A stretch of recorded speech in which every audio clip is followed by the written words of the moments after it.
Hey everybody, thanks for tuning in. I got a pretty cool story to tell you that actually happened to me. One thing I do not do, and I tell everybody, is when you're driving down the road, especially in America, someone cuts you off, someone does something stupid, whatever, you give each other the finger, you might yell at each other, and then you separate and they're gone. And then what happened was I was in a car where the driver did that. I was riding shotgun. I was probably 16 or 17, and we went 6 or 7 miles and got into the parking lot of a 7-Eleven, of course, to buy beer. And ooh, guess who was there? That carload of three teenage males and me and him, and we're in the same parking lot now. Well, part two ensued. I didn't get hit. I didn't get beat up. Whatever, there was a scuffle. It broke up. We left. The moral of the story in my little pea brain was I will never, ever say or do anything to anybody on the road because you never know when you will see that person again. Now that I said that, here's the story. I grew up in Woodbridge, Virginia, and on Route 1 in Woodbridge, this would be 1979, I worked as a Popeyes now, but back in the day it was called Ginos, Ginos. Burgers, fries, the regular stuff, but they were also licensed to sell Kentucky Fried Chicken. And so I'm working there, and there's the night manager, a black dude that was a Marine, moonlighting, and he worked at Geno's. He was pretty cool. Now, since 1979, almost every Marine is a combat veteran. He lifted up his shirt and he showed me two big pucker marks where he goes, here's where I got hit with machine gun fire, right in his belly. Two. Well, obviously that was devastating, but he survived. And he kept telling me, join the Marines, join the Marines. I gave him the middle finger. I'm not joining the Marines. I'm not interested. I'm joining the Air Force. And so I went down to the Air Force recruiter, and Air Force, Army, Navy, and Marines were in the same office. This is in Featherstone Plaza. You walk in, Air Force on the right, Navy on the left. You go down the hallway, Army on the right, Marine Corps on the left. I went 3 times, and every time I went, during normal hours, the Air Force door was shut and locked, and he wasn't there. He'll be back later. On the third time, I was kind of agitated, and the Marine Corps recruiter stepped out and said, he'll be back soon. Let me show you some films. And so this was the 21st or the 22nd of December. On the 28th of December, I was in Parris Island. And, I'm doing my thing. I graduated. I became a Marine.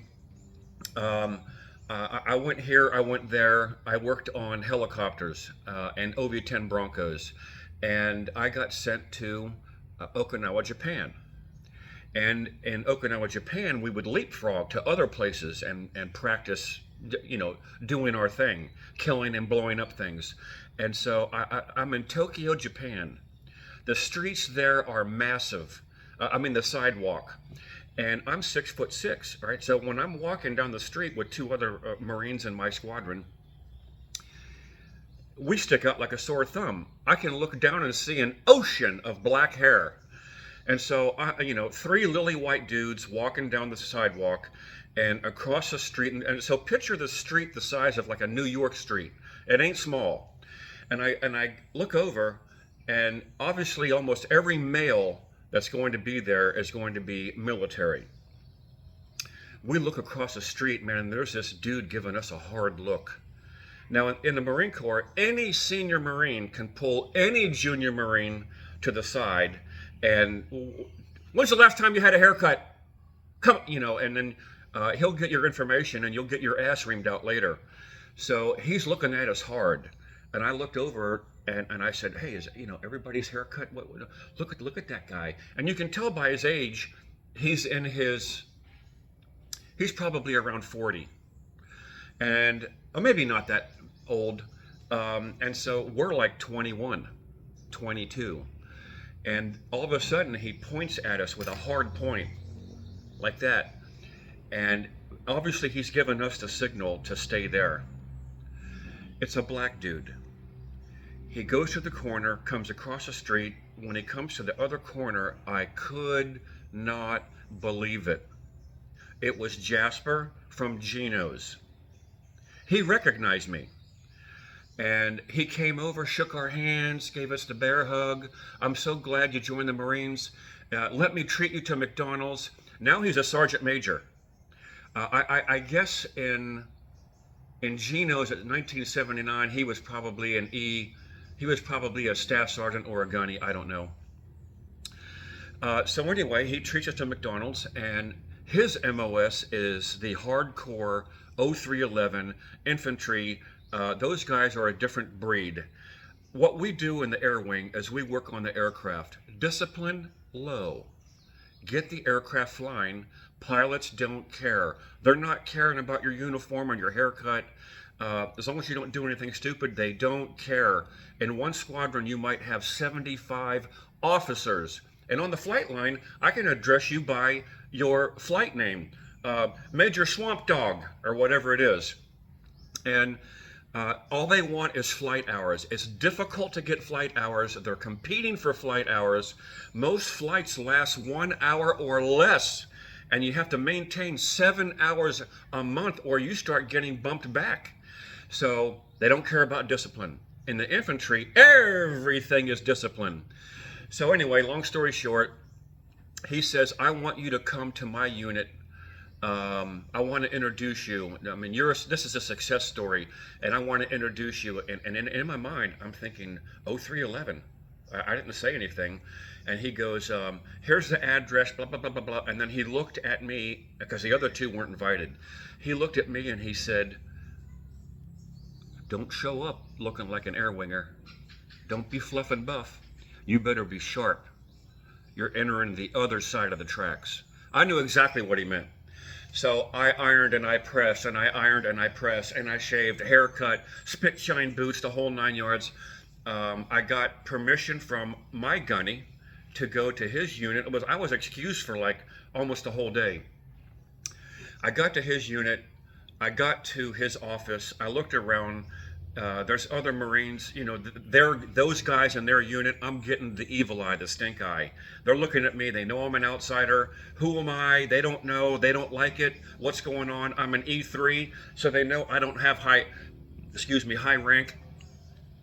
I go inside, and Sergeant Major tells me to close the door. He says, okay, look, you're gonna go in the back of the formation. I'm gonna call them to attention. I'm gonna call you out, which means I march out. I stand in front of Sergeant Major, I forget his last name, Sergeant Major Jasper, and I would say, Lance Corporal Mellinger reporting as ordered. I'm not going to throw a sir in there because he's enlisted. So he gets out there, and anytime something new or weird happens, it always means something bad. Extra work, extra details, something stupid, and the regular guys in formation are like waiting for the hook to drop. Oh, we got to go do this. And so he calls me out, and I feel this big. I mean, there's like 35 chiseled 0311 grunts, and I'm one of those sloppy, undisciplined air wingers. They don't understand that we commit to the aircraft. They commit to infantry, and what comes with infantry is discipline. They see one officer that's in charge of their unit. I see 75. Okay, it's another world. So he calls me out. I march out. I feel 35 daggers, 35 daggers in my back. And then he tells me about face. And now I'm facing them, and they're all looking at me. And then he tells the story of what happened in Woodbridge and how he saw me. And it lightened up after that. It was pretty cool. Some of the grunts spoke to me. Not all of them are assholes. And you know, he had some food there, not, you know, like hot dog, chips, Coke. I did my thing and I left. And I realized I met Jasper by accident at the exact right minute of the exact right day on the other side of the planet. Right? Don't give anybody the middle finger. Smell you later.